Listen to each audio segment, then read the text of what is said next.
Moikka!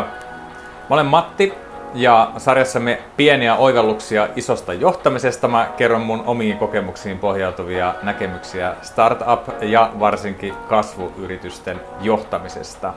Tänään mulla olisi teemana irti reaktiivisesta toimintatavasta.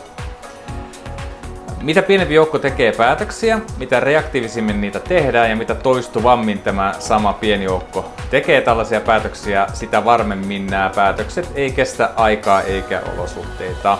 Joskus toki pitää painaa hätänappia, mutta ei koko ajan. Tämä reaktiivinen hätänappi-toimintatapa on tyypillinen startup-yrityksissä, jossa se on läsnä ihan olosuhteiden pakostakin. Se on pieni joukko ihmisiä, joka aloittaa yritystoimintaa. Mutta kun yritys tai organisaatio kasvaa kokoa, pitää muistaa, että tämä asiantuntemuksen piiri ja laatu kasvaa samaan aikaan. Ja tätä kannattaa muistaa hyödyntää ja opetella sietämään aivan uudenlaisia ajatuksia.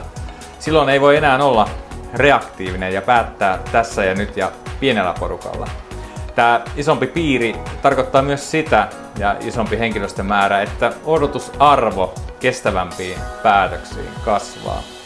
Tämä kuulostaa kaikki ihan itsestäänselvyydeltä, mutta vanhaan juuttuminen on yllättävän yleistä, varsinkin kasvuyhtiöissä.